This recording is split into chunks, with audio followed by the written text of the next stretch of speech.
Hello everyone, thank you so much for coming our pitch event number 73. Today we host founders coming from Europe, North and South America. I can't wait to introduce them to you, but before, as you can see our founders on our stage already, let me just brief you why we're doing this in Equity Match, because this is our pitch event that we have between 2 and 4 times per week. Not only for Europe, US, and South America and Canada, of course, but also for Asia, Southeast Asia, and Africa.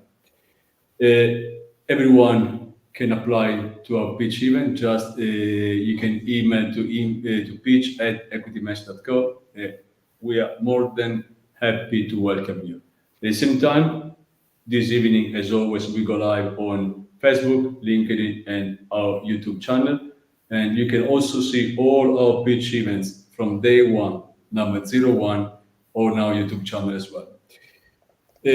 For any question you want to raise, just write them down, and we are more than happy to bring them to our founders and discussing, and they can absolutely answer. Now, as we are moving to our founders number 1, before starting, Steve, Michael, and Hithesh, thank you so much for coming. Thank you. So let me start with Michael Goulden, co-founder of Kerbo Charge. Kerbo Charge is headquartered in London, of course, United Kingdom. Automotive, seed round £500,000 in pounds sterling. How's it going, Michael? Good, thank you. Thanks for having me. My pleasure. So let's give an introduction to yourself, and after just pitch. Don't wait for me. Yeah, good afternoon, everybody. Good to see you all. So my name is Michael, co-founder of Kerbo Charge. Previously, I was a management consultant at KPMG, and then I left to launch my first startup. And I've now moved on to my second, which is in the space of electric vehicle charging. So I'm going to go straight in and get started. So in 2035, the UK is banning the sale of petrol and diesel cars in the UK, and the same is happening in Europe. However, 40% of UK households have a problem. They live on streets where they don't have a driveway, and they can't easily charge their electric car at home. So if you're one of these people that doesn't have a driveway, and there might be many of you listening right now where that is the case, how do you charge your electric car? So you've got 2 options. One, you can trail a cable over the pavement. We don't recommend that. That could result in a personal injury claim against you. Or 2, use a public charge point. Now, you might say, what's wrong with using a public charge point? Well, there are 2 big problems. The first is inconvenience, and the second is cost. Public charge points cost around 5 times more than charging at home. The nearest one to me in London costs slightly more to run your car than it does filling up with petrol. So if electric cars cost more to run per mile than petrol, and they're more expensive to buy in the first place, who is going to buy them? So that situation is currently creating a big deterrent for people to make that move to electric and help improve air quality in our cities and reduce our CO2 emissions of which we all want to achieve. So we have built hardware and software to solve this problem. The hardware is a patent pending, local authority approved polymer channel that is inserted in the pavement outside your home with local authority permission. And it has a self-closing lid design. You insert your cable into it and the lid snaps down shut behind. And that means you can safely get the power from the house to the car. The second part of it, the software part of the business, is we connect your charger to our app, and we can make your charger available for others in your street to borrow if you wish. When you share your supply with neighbors on your street, you earn a little bit of extra money, and we as a business earn a little bit too. And that means that every time we install one of our units and connect the charger, we're starting to create a hyper-local sharing network. And so you only need 3 or 4 installations on a street, and you have a charging solution for that whole street, and everyone can benefit from low-cost off-peak tariffs, which is what we all want to take advantage of. So a little bit more about the channel itself. As I mentioned, it has a self-closing lid design, and you can see here the cable is being pulled out, and as it's pulled along, the lid is going to snap down shut behind. It's safe for all foot and vehicle traffic, and it's able to bend with the pavement surface. Pavements are generally not flat, and if you check out our website and you look at our gallery, you'll see some very bendy pavement installs. That is a key differentiator. That is patent pending, and ours is the only product with that feature. So what does an install actually look like in real life? Well, here's one. And the point about these installs is that you can barely see them. So in the front, we have a bitumen seal here, and at the back is our actual channel. There's the charger, and the cable's discreetly running under it to get to the car. So it's not invasive into the pavement around where you live. Traction. So we have 15 trials confirmed in the UK. We are live in 3 cities already, and we have a further 12 confirmed. And we have a number of additional trials coming through the pipeline. We're also in discussion with a number of energy suppliers, vehicle and charger manufacturers about referral partnerships. So we have good early momentum. The press has also noticed what we're doing. You can see here some coverage from BBC News and other national press, and local authorities love the product because it's affordable, it's generally paid for by the consumer, and it means that they can decarbonize at low expense. The addressable market for this is huge. As I mentioned, petrol and diesel cars are banned across Europe from 2035. Everyone will be making the move to electric, and 37% of people across Europe don't have a driveway. We are asking for, just going to jump forward to our request slide. We are asking for 500K. That gives us 18 months runway. And on current trajectory, based on sales progress already, we will break even in 18 months. This is a real world solution to a real world problem, and we'd love for you to come and join us on our growth journey. Thanks for listening, and I'd welcome any questions. Thank you, Michael. I will start. If any of our audience wants to follow, just please raise your question. Let me start with this slide. This is £500,000 for 18 months runaway and almost reaching break-even. Do you need any other fundraising after? Just for the investors to know what's going to happen. Yeah, I mean, based on our current growth, we expect to break even in 18 months. We generate revenue at the point of sale with a good profit, and we generate recurring revenue once the app is set up and people are starting to share their supply with neighbors. So we don't expect to need to do another raise. So this could be the only opportunity to get involved. But of course, stranger things have happened and it is possible. How many rounds have you done so far? Or you... So this is our second raise. Previously, we did an early stage pre-seed raise, and we also received a grant. So that was 130K altogether. I mean, the product, I believe, is pretty clear for everyone. Now, can you address the challenge that you are seeing to scale this business? Because probably it's a bit regulated, yeah? Yeah, we have to get each local authority on board first, and that does take time. There's around 200 local authorities that we need to partner with in the UK alone. However, once you have established a partnership and everything's going well, then you're in a great position because competitors would need to do the same as well. And we only went live with our first install in February. And as I mentioned, we have 12 trials confirmed coming up and 3 already. So that's reasonable progress, I think, in that period of time. And it should only get faster and faster as some local authorities start seeing the results of trials in other local authorities. How many authorities do you need on board to break even? How many local authorities? Yeah. Well, when we get to around 70 sales per month, then we'll be on a break even based on the team size we're about to move to. So we think that's probably going to be across 10 cities, but fully live and with a high number of sales as a minimum. So you can see that we can reach it fairly quickly. The cities that we have at the moment are trials, so they're small scale sales. But it is achievable on 10, but we hope to actually have more by that point. In terms of business model and how they acquire the users, because I don't think you go knocking door by door.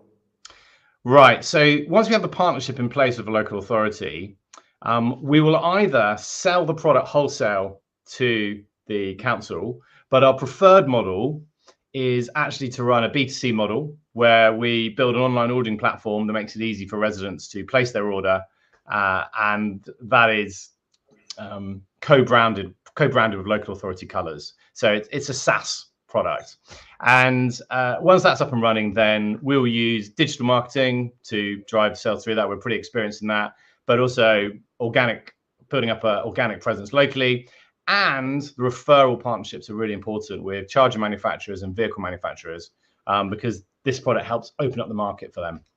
Yeah. I mean, in terms of sharing the charger, if I'm going to share my charger, what's going to happen to me? What I get more? Right. So when you share it, you'll earn about £2 to £3 per charge, which adds up. You know, you don't have to do anything for that. Someone just comes in, they activate your charger with the app. You get paid for the exact cost of electricity plus that extra fee. And so, you know, you could be renting that out 4 or 5 times a week.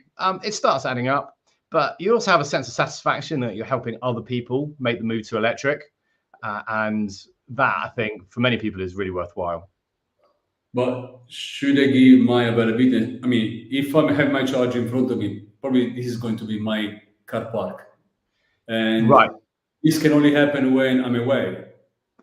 Yeah, that's right. So the space in front of your house needs to be free. Now, this is terrace streets where people don't have reserved parking. It's free parking as long as you have the permit. But you can park directly outside, one up or one down. A longer cable will reach that far.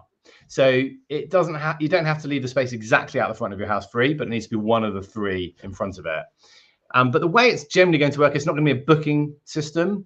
If you imagine a terrace street, you'll look out of your window, look down to the end of the street, and you'll see the space is free, and you'll drive over. And that is simple and is the only way it can really work, because you can't reserve a space on a terrace street without reserved parking.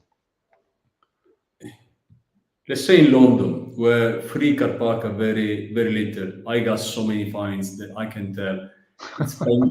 I almost get a fine any time I go out. But because many times you need the permit. So if the charge is in front of this house where I need to pay the council, what's going to happen to me?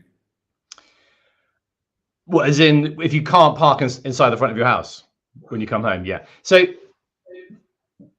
there are 3 general ways that we answer that question. The first is you don't have, as I mentioned, you don't have to be directly outside. You could be one up, one down. The second is that I live on a very busy street in London in terms of it's competitive for car parking. If you can't park when you drive home, you'll typically look for the space to become free and then move the car over. You don't need to charge every day unless you're doing a lot of miles. You'll often only need to charge once per week. So you need to ask yourself the question, can I generally move my car to be in front of my house once per week, once or twice per week? If you can, this is going to work for you. If you can never get your car in front of your house and you don't have a good relationship with neighbors to ask them to move from time to time, then this won't work for you. And we recognize that. This is a best wish for you, Michael, but I'm moving to one question for Kawa. Vida, if you can bring the questions, please. How is the cable managed by the person sharing the charge? Right. So the person that is, if it's the person that is borrowing somebody else's charger, then they either use their own cable, or the charger could be a tethered charger, and then you use the cable that's connected to the charger. For the person that is using their own charger to charge their car, it's the same arrangement. They use their own cable that comes with the car, or they plug into the tethered charger. Let's move because we don't have so much time. Pranit, how about your competitors? Let's give it just a flash. Yeah, sure. So our competitors are have built metal products. Okay. We've chosen a polymer construct because after a lot of R&D on it, we realized the only way to meet the requirement of bending with the pavement surface was to use a polymer construct, and also to get the reliable self-closing lid. So that's We've chosen that route. Competitors have chosen a metal product, and that can mean that there has to be quite a lot of pavement reinstatement on either side of the channel, so that you get the flush finish. And we think we've chosen the right approach to meet council requirements. Thank you so much, Marco. We don't have so much time, unfortunately, but please stay there, don't go, because we are all back soon. Thank you. Brilliant. Thank you very much. Thank you. I'm moving to funder number 2, only because comes after, not for any importance. Hithesh Fernando, CEO and founder of AnybanQ. AnybanQ is a quarter in London, banking and financial marketplace, seed around £500,000 as well. How's it going, Hithesh? It's really good. Thank you for the opportunity, Max, and your team. My pleasure. If you want to give an introduction to yourself, and after, please just pitch. Don't wait for me. Sure, thank you. Hi, everyone. I'm Hithesh Fernando, the founder of AnybanQ. I'm coming with over 20 years of banking experience, both locally and internationally.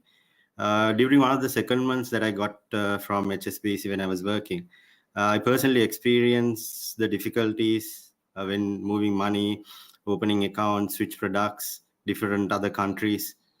So that's going to be a problem that we are addressing here. So imagine the general public and the literacy. So with that, AnybanQ is your digital banking marketplace. We make financial services accessible for everyone. So if you take a look at globally, financial literacy is quite low, and banking literacy even lower. And as a result, 1.4 billion unbanked and almost 5 billion are underbanked. And also lower digital adoption in terms of, especially in the UK, for open banking. For an example, if you take a look at with 65 million people, we have only achieved about 7% in terms of open banking adoption. Then how about open financing? And even general public struggle with time to get basic banking done. That had created a kind of a tension towards banks. From banks' point of view, digital transformation has been challenged. And even with open banking and the rise of fully digital neobanks, so there is a need of digital bank and traditional banks to move. So our solution, AnybanQ, will be a central, bank marketplace for banking at your fingertips. It's not only banks; it has soft banks, fintech products, and all that. So you can get a need-based decision, apply on the go, and get rewarded through our platform. And also paperless onboarding and paperless banking saves a massive cost to all banks and saves a lot of carbon emission, and also go green under ESG. We cover up to 5 sustainable development goals with this initiative as well.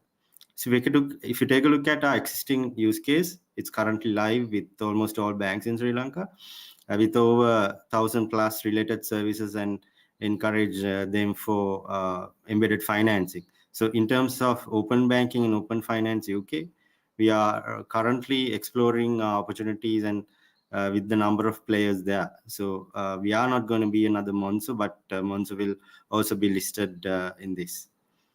So we have a great traction. That means our product has been used by 176 countries already. Especially the expats are looking at it whenever they have to do transfers, they have to check about banking and switch products. And submitted almost 100,000 plus products and also downloads through this platform. Very encouraged by the recognition we got from our regulators over here. And they are also willing to give those recommendations to other countries, like IFC recognizing this as a $1 million idea, as well as MasterCard partnerships, encouraging the Climate Launchpad, winning the Climate Launchpad title. That means it's a ESG and a net zero related banking that we're pushing through to banks and fintechs with sustainability in mind. So we have 5 revenue streams. Firstly, looking at subscriptions for banks and fintech soft banks in the market. And featured campaigns will be an added revenue stream for us wherever a bank or a finance needs to, or a fintech needs to feature their products. And related ad revenue, as well as we'll achieve 10x growth with 5% partnership fees, as well as open banking integration. So we did a lot of research by brainstorming this concept and the idea. If you take a look at global rate comparison sites, we call it pure aggregators. We are actually reinventing a marketplace for banks with all the services and a space for banks and the fintechs and the soft banks as a fully virtual experience. We are exploring metaverse as we speak. So it's going to be a huge game change, and it's going to be more user friendly as well as user accepted, and experience wise AnybanQ will solve. If you take a look at booking.com for travel, and AnybanQ sort that for banking and finance. So we have a steady roadmap and milestones that we are looking at. Currently, there's a huge demand in our local concept, and countries going digital. And UK even equally important because of open financing, and CFIT currently really looking for these kind of ideas with open banking implementation entity, and rest of the metaverse and digital banking license at a later stage to become a global unicorn. So we have a great team, and if you take a look at all from banks and telcos, and especially the UK board members are coming from the likes of experience with Peel Hunt, who is the fintech advisory firm of the year, and also Aripay actively working with us to trade this idea. So we are looking at an initial investment of £500,000 with a 5 million valuation, and market expansion, and also go to global with the rest of the VC rounds. Thank you. We are here to invest into future of banking. Thank you, Hithesh. Let's start again with the last slide. Did you have any funding before, or this is your first one? This is the first one, Max. So everything has been bootstrapped. Correct. So we realized the importance of a country which is admiring open banking, and the leadership also in the same views. And so when we really implement this idea, we can easily go global to rest of the open banking countries. Now, your target, but you come from Sri Lanka, you're already there, pretty well successful, and now you want to move to the UK. UK competition is very strong. And are you sure open banking is not there as you intend to be? Yeah, so it's been discussed, right? So that's the very reason the associations like Center for Financial and Technology Innovation introduced. So they see there's a problem in educating how to use basic open banking, what are the functions and facilities.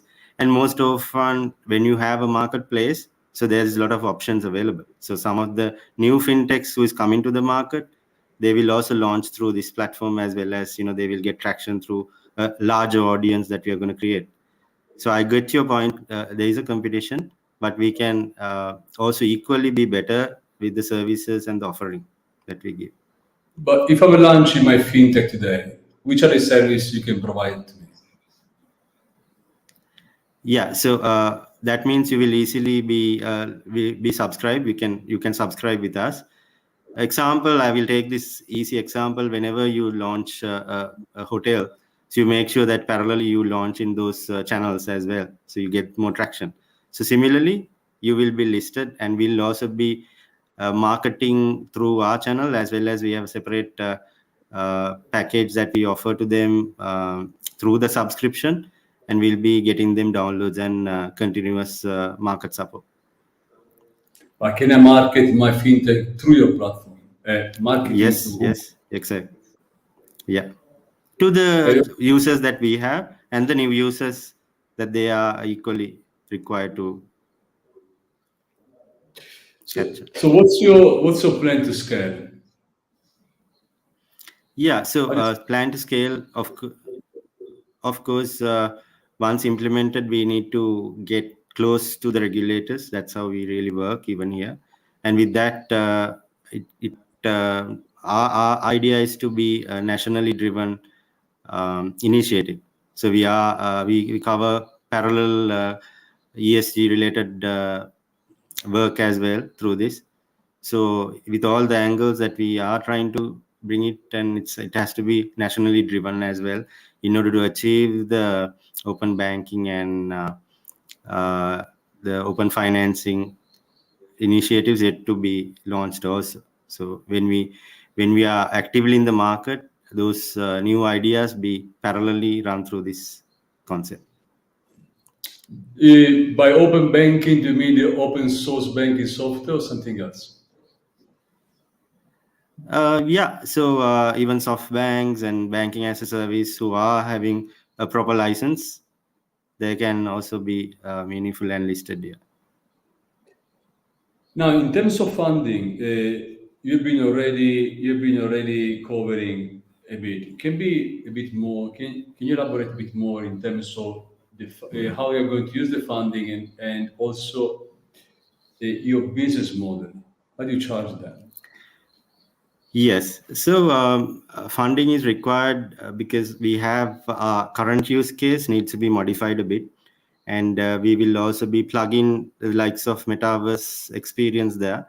So we'll be using for development and mostly marketing and those events that we can represent to related events in terms of which CFIT conducts. So those are called coalition. So we'll have to be actively a part of those coalitions and go countrywide, right? And how to monetize is the moment that we launch the marketplace, we will be reaching out to traditional banks, soft banks, all of them to be a part of it, and they'll get a subscription, right? So we will not be charging anything else. So it's definitely more meaningful because each product they get through our channel will just be a product. So we will in latter stage only we'll be going into like a profit sharing kind of a thing and the commission based discussion. So existing players are doing it differently. Thank you, Hithesh. Unfortunately, we don't have so much time, but we already spent enough. And please stay, don't go. We're bringing everyone back soon. I really thank you so much. Moving to our founder number 3, Michael Osipov, CEO co-founder of Qualified One, headquarters Delaware, States, online marketplace pre-seed around $100K in dollars. How's it going, Michael? Can't complain, thank you. Thank you for coming. Please give an introduction to yourself, and after you can just pitch. Yeah, if you can just let me put the presentation just now, because there is a slide right about it. And I wanted to thank you for inviting me to this event, and to everyone who is watching us on the social media, Facebook, LinkedIn, YouTube. Very happy to present my project here. So my background is maybe a bit strange because I was a scientific researcher for some years in the field of theoretical physics. Then I changed my field for 10 years. Like I was a CEO of a marketing agency. And then I continued my path in marketing, and I was the head of marketing in the regional office of the Allianz Trade. It's the B2B subsidiary. Well, the project I will tell you about is making part of my MBA program, and it deals with the global problem of digital transformation.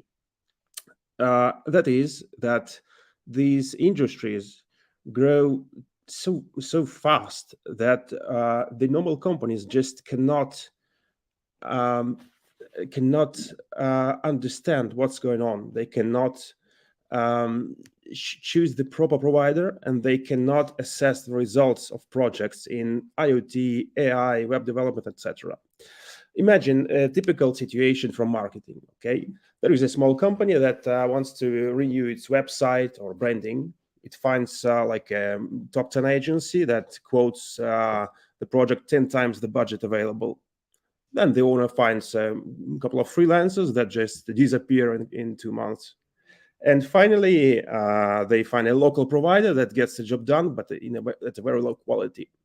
So the founder normally tells that he will not ever trust designers and programmers. And that's the problem we want to resolve. We want to build a trust between those who are qualified for the job. Obviously, the market is a giant for the thing, because it only in the US and only in the field of web development, it's over $50 billion. And importantly, I want to focus on this figure to the left. 65% of B2B executives tell that the reputation and trust are the most important concerns when choosing a provider. So what's our project about? First of all, it's an online marketplace that connects buyers and service providers of B2B digital services online. But that's not a new thing, okay? The next part is the escrow service that uses the smart contracts and registers every deal in the blockchain. That's already more interesting. Finally, it's actually a three-sided platform, so-called, and the third side being the community of independent professionals that evaluate each project that goes through the platform and assess the results. To summarize the business model, it's like this. So there is a buyer that's searching for some B2B service. He finds via our platform the supplier. Then he signs a smart contract to make the deal safe. And finally, there is a professional community that takes part in assessing the project, how it was done, the quality, etc. Okay. So as is, the situation is the following. We have a website that generates about 80,000 visits per year. We have a back office for providers. We have about 400 registered users without any marketing. So we are at the very early stage. And our goal now, let's call it pre-seed round, is for 100,000 that we will use mostly for development, because we have to finish all the development of the blockchain and this part of the project. But importantly, we have to invest in marketing, because as any two-sided or three-sided platform, this thing requires a certain critical mass of users to produce income. So this is pretty much all I wanted to tell you in the pitch. I will be happy to answer your questions. Thank you, Michael. Let me start with the platform itself. So you have buyers, suppliers, and after you're the one who execute. How do you get on board the suppliers and the one is going to execute the task? Because you need both sides, Yeah. otherwise there won't be any buyer. Yeah, there are three different strategies for three parts of the platform. For suppliers, that's the easiest part. They're all happy to be listed on almost any platform of this kind, especially if it's innovative. So we do already have a lot of profiles. Some of them were generated automatically, some of them by request. That's not a problem at all. Buyers are more to get buyers on board is more tricky, because here the marketing is about competing with local providers in the Google search, for example. But normally that's a doable thing, because the marketplace in every industry has more ability to fight local providers than the single company, because the marketplace can invest much more in marketing in a let's say much more natural way, using a lot of different channels.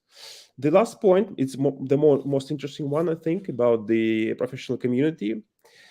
This is all about the content marketing, because well, professional community, it's about designers, web developers, etc.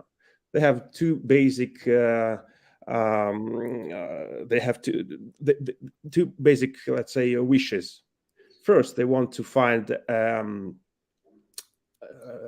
trusted source of information, professional information, and then they want to share their work, their job, their problems with the other parts of professional community, like Stack Overflow, for example, or Dribble.com in the design, like a design community.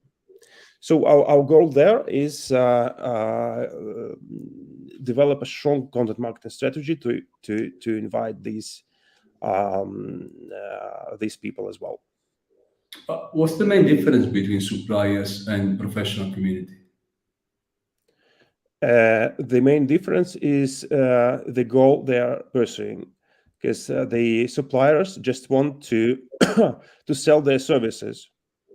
A professional community, there are individuals, not companies.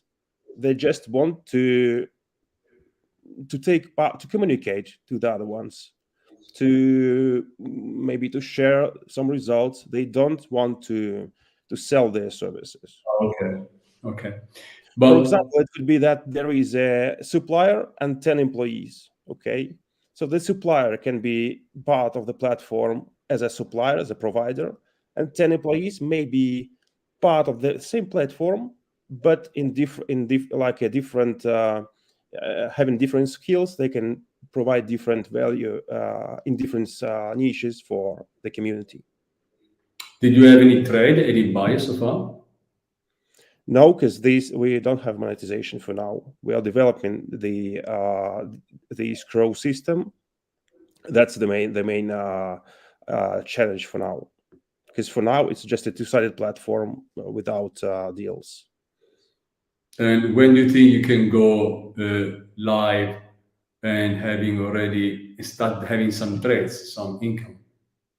Well, the period we are making a forecast for is 18 months.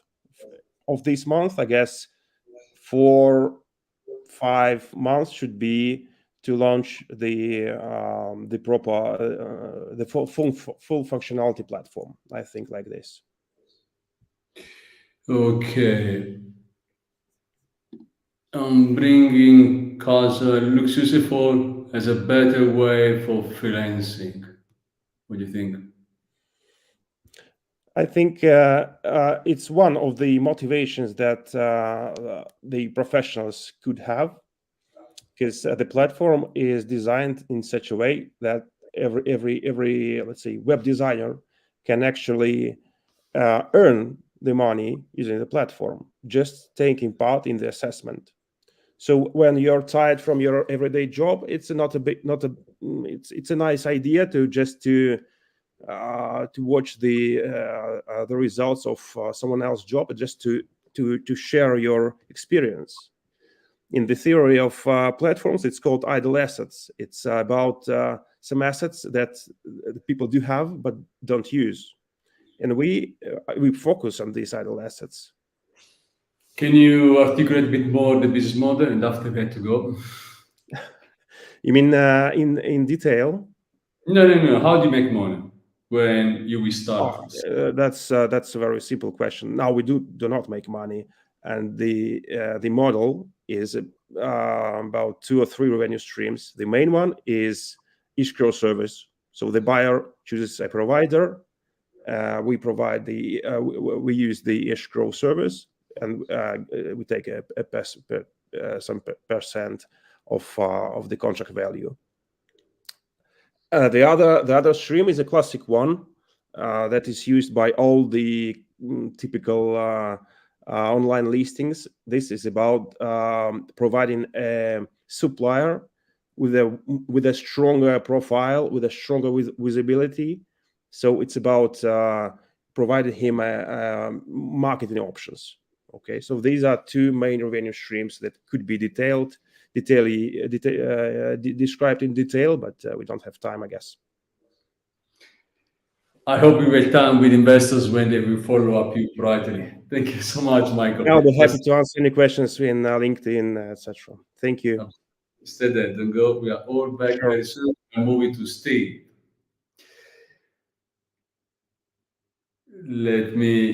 If you can make it a bit bigger,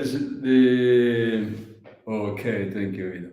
Steve Taber, chairman of Gravity Power Inc., headquartered in California, US. Energy be around 5 million, in USD. How's it going, Steve? I'm doing fine, Max. How about yourself? Oh, good. Thank you so much for coming. Thank you. Let's give an intro to who you are, and after just pitch. Okay, will you be able to see my slides okay? Okay, can you see my slides or do I need, there we go, great. So my name is Steve Tabor. I'm a serial entrepreneur in renewable energy. I've been in this space for my whole career since I was in college, really, which is a lot longer than it's been fashionable. Let me present to you Gravity Power, which has a revolutionary technology in energy storage. Energy storage is a necessary enabling technology for decarbonizing electricity supply and mitigating global warming. And the reason for that is simple. It's that carbon-free generation sources, basically solar, wind, and nuclear, are not available at the time when most people are using their electricity. And so our job and our opportunity is to, excuse me, is to take all of that as available energy and make it conform to the period of time when people need it. How much storage is needed? Well, there's currently 167 large energy storage projects in the world, each of them costing $1 billion and up, plus some bunch of small ones which don't amount to much even in the aggregate. We need to build a couple of thousand more of those big projects in order to decarbonize the grid. McKinsey places that market at $1 trillion through 2040. Most of the storage currently on the grid is pumped storage hydroelectric, which is a conceptually simple system. One reservoir up high, one reservoir down low, pump water uphill to store energy, let it flow downhill to generate energy. Pump storage has a dominant market share worldwide, and there's good reasons for that. Pump storage is cost effective, it's reliable, it's efficient, it stabilizes the grid, but it has one big disadvantage in that it is very damaging environmentally. And as a result, today, almost no pump storage is being built outside of China, anywhere near the necessary scale to decarbonize the grid. This has left a market vacuum, which a number of technologies are trying to fill. But without going into detail, all of these competing technologies seem to have drawbacks of their own, either environmental damage or short service life or supply constraints or cost or efficiency. None of these technologies had the compelling customer value proposition which Gravity Power offers. A Gravity Power plant is low levelized cost, highly efficient. It has minimal environmental impact once it's built. It has a very small footprint, and it is easy to site and obtain permits. Basically how it works, one of the things I like about Gravity Power is that everything which goes into a Gravity Power plant is a commercial off-the-shelf TRL9 technology. So this is not a science project. We're not inventing anything. We know this works. What is unique and to my way of thinking quite elegant and of course robustly patented is the configuration of these components. So we dig a deep shaft in the ground. We seal the shaft and line it with shotcrete. We put a steel-walled piston in the shaft. We fill the piston with the stuff we took out of the hole. We put in a conventional hydroelectric penstock and powerhouse. We fill it with water, one time only, cap it, and that's the system. So to store energy, we hydraulically lift the piston in the shaft. To generate energy, we allow it to descend. In terms of environmental impact, because it is underground and because it is sealed off from the surrounding rock, there is essentially no environmental impact. It's also very flexible in terms of where you can put it. We can co-locate it with a wind or a solar plant. We can put it on the site of a former coal-fired power plant. Because the footprint is so small, we can put it in the middle of the city if we want to.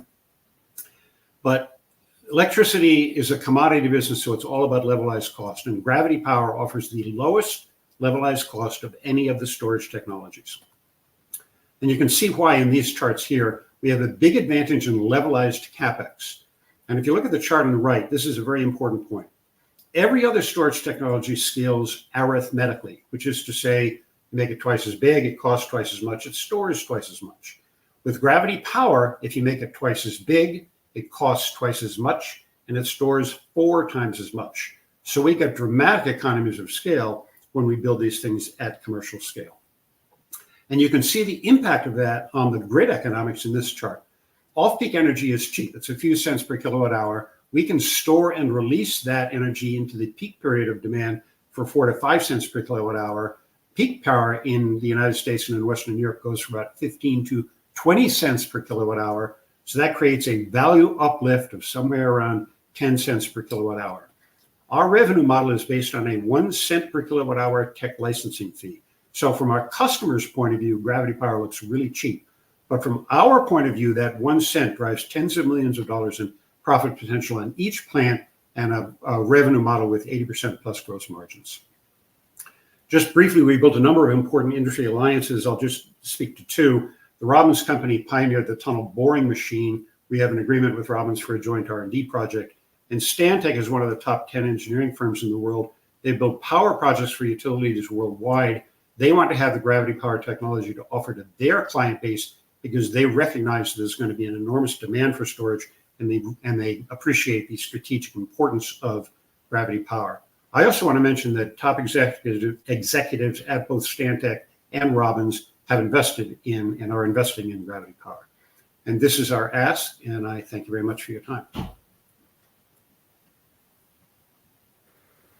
Thank you so much, Steve. Let me, before I start with my questions, I'm already some coming from Kawar Nehar. Thank you, Kawar, for your great community today. I just received your connection request on LinkedIn, accepted. And before, Kawar has a couple of questions, but before, let me ask you, Steve, this is your B round. How many funding did you get already? And how much funding? The A round was about $3.5 million, something like that. And we're currently have a public offering in the United States on a crowdfunding platform, and we've raised about 200,000 there. I think this question is for you. How does it compare with Bolt? Maybe it's for you. I'm not sure. Anyway, we move forward, and yes. So I think he's asking about a company called Energy Vault. Energy Vault is a company that did a SPAC merger a few months ago. The fundamental difference is that Energy Vault and all of the other gravity-based storage companies lift weights mechanically, and that is fundamentally bad physics. In fact, if you want a third-party take on this, Google the phrase Energy Vault bad physics and something will pop up for you. Basically, the biggest winch in the world can only lift a few thousand tons, whereas hydraulically lifting, we can lift a few million tons. So in a single gravity power plant, we can store enough energy for 500,000 homes, something like that. Whereas for Energy Vault or another company to do that, they would have to be lifting weights miles in the air, which would be infeasible. Energy Vault appears to have kind of thrown in the towel on their technology because these days all of their announced projects are based on lithium-ion batteries. Kawar, I hope Steve answered your question, and thank you so much for raising. In terms of how capital intensive is this to scale? It is quite capital intensive. This is the electricity business, and it is basically a business of deploying capital. Pump storage projects typically cost several $1 billion. So our projects, our plants are not that expensive. They can range anywhere from a few million up to a few $100 million. But to get the best economics, you want to build it at scale. So we want to be building plants that cost a few $100 million each.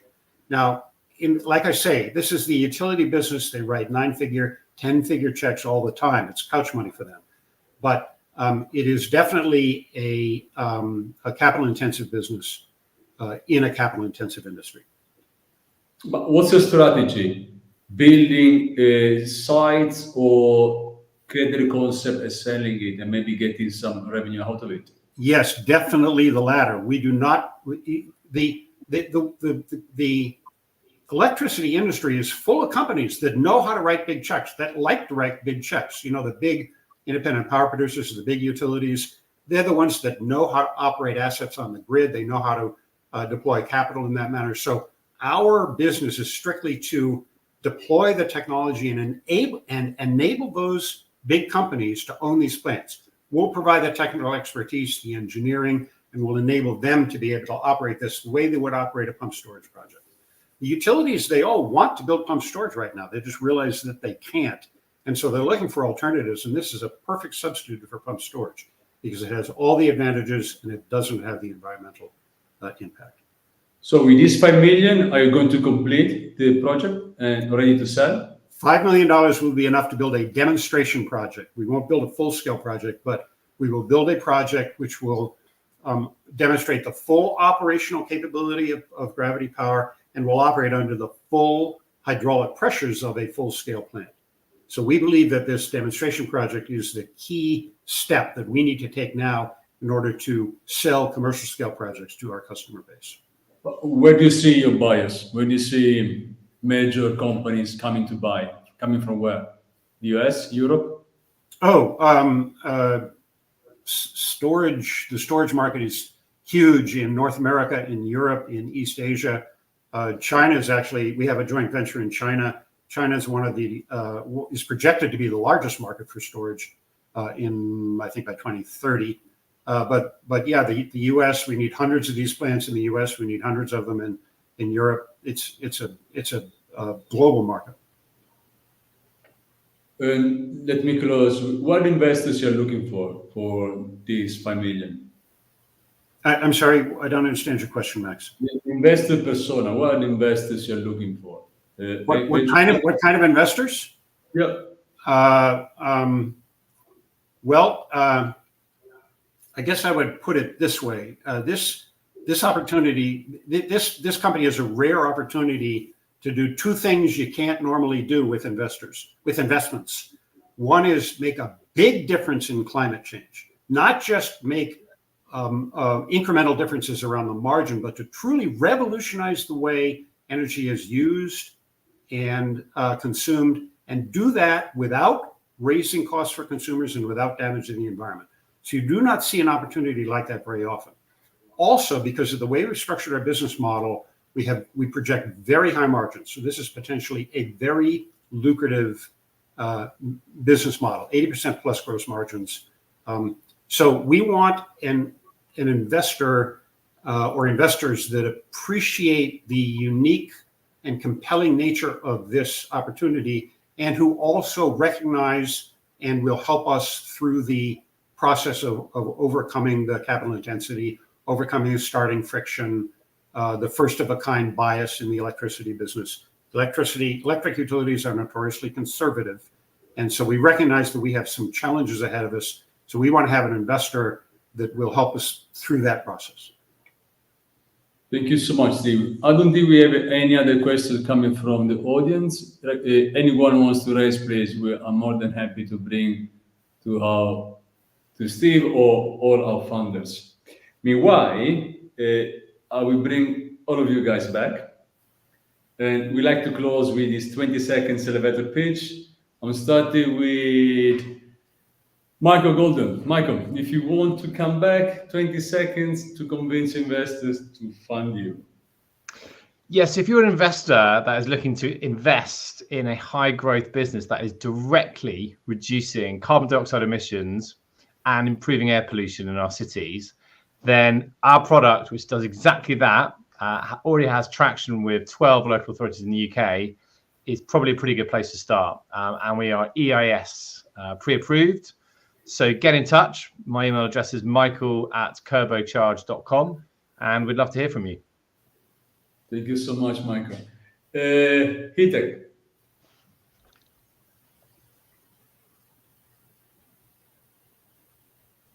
Unmute.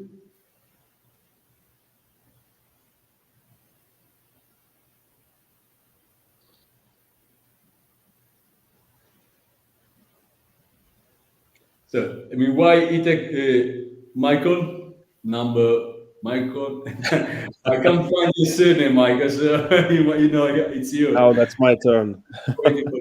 Please. Yeah, well, our project makes use of the most fast-growing industries, from AI to IoT, etc. And we want to change the way normal companies interact with these businesses.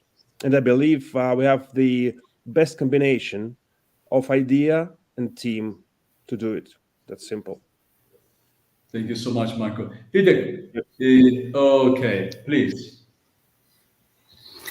Yeah, so AnybanQ is making financial services accessible for everyone, getting banks and fintechs to work on net zero based initiatives. We are making it to the global. And if you're interested, if you're thinking of the future of banking, invest into AnybanQ. Thank you. Thank you so much, Hithesh.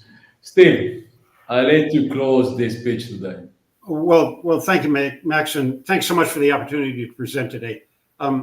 So in a nutshell, we have a $1 trillion market, we have flawed competition, and we have a very compelling value proposition for a technology which can change the way energy is used in all over the world, and do it all with a business model which is potentially very lucrative.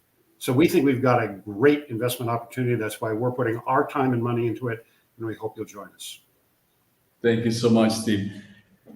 I really thank you, all of you guys. Before closing, you can find all of Funders today pitch and the previous pitch on our YouTube channel.